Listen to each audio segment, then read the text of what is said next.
Ya, kami dari kelompok 9 yang beranggotakan saya Muhammad Faiz Nasrullah, Haya Ines Fauziah, dan Anissa Dela Saputri akan menyampaikan presentasi dari materi yang kita bawa, yaitu tentang analisis regresi linier sederhana dan ganda. Oke, langsung saja ke materi. Bisa disimak materi yang akan kita sampaikan. Yang pertama yaitu regresi linier sederhana.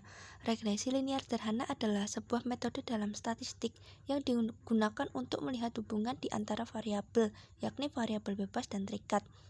Jenis regresi ini juga kerap disingkat menjadi SLR atau Simple Linear Regression dan menjadi metode yang digunakan untuk melakukan prediksi mengenai karakteristik, kualitas, ataupun kuantitas.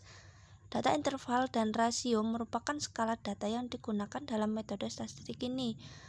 Selain itu, terdapat beberapa syarat yang harus dipenuhi ketika menggunakan regresi jenis ini, yaitu yang pertama, sejumlah sampel yang dimiliki untuk digunakan harus sama.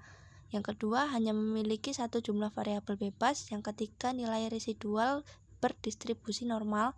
Yang keempat, adanya hubungan linier antar variabel bebas dan terikat. Yang kelima, tidak ada gejala heteroskedasititas. Yang keenam, tidak ada gejala autokolerasi. Yang selanjutnya yaitu rumus cara hitung regresi linier sederhana. Model persamaan yang digunakan untuk menghitung regresi linier sederhana adalah Y sama dengan A plus BX.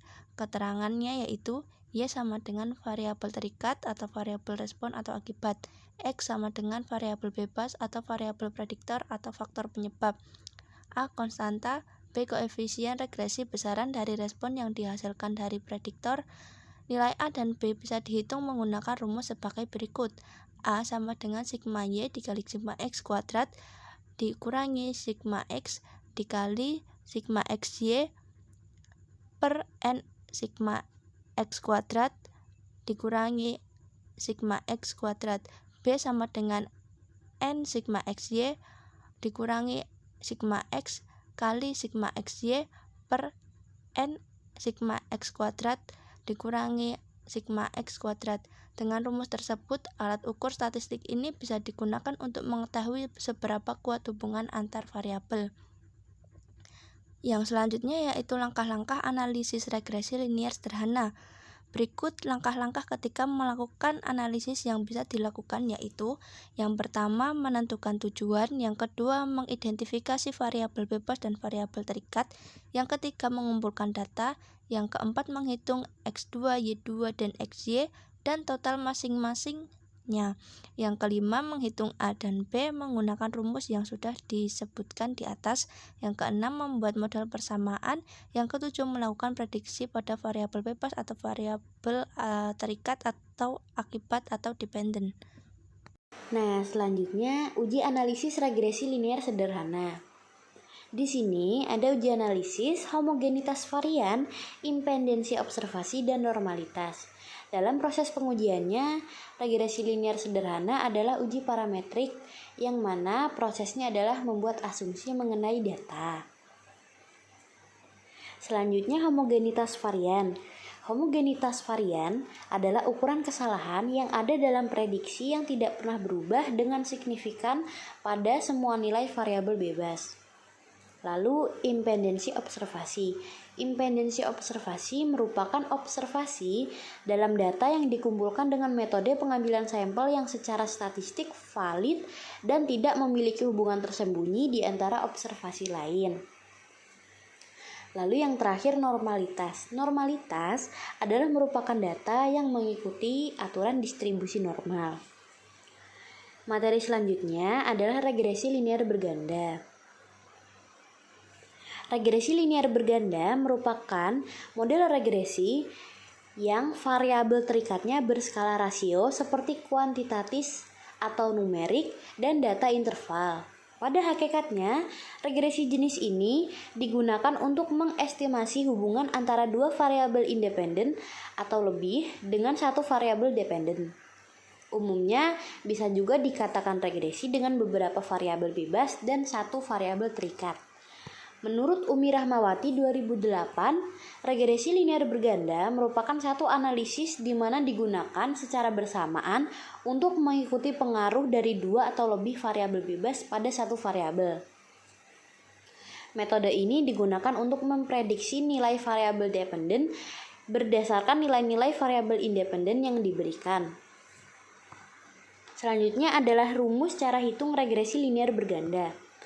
Analisis regresi linear berganda sebenarnya cukup sama dengan regresi linear sederhana, namun variabel bebasnya lebih dari satu. Berikut adalah persamaan umumnya. Y sama dengan A tambah B 1x1 tambah B 2x2 tambah B 3x3 dan seterusnya. Keterangannya adalah Y adalah variabel terikat, X adalah variabel bebas, A adalah konstanta, dan B adalah koefisien regresi di masing-masing variabel bebas. Dengan rumus persamaan tersebut, maka dapat dikatakan regresi linear berganda jika data tersebut ingin mengetahui 1. Seberapa kuat hubungan di antara variabel bebas dan satu variabel terikat. 2. Nilai variabel terikat terhadap nilai variabel bebas. Selanjutnya yaitu langkah-langkah analisis regresi linear berganda.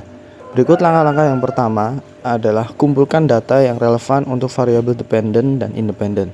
Yang kedua, tentukan hubungan antara variabel dependen dan independen.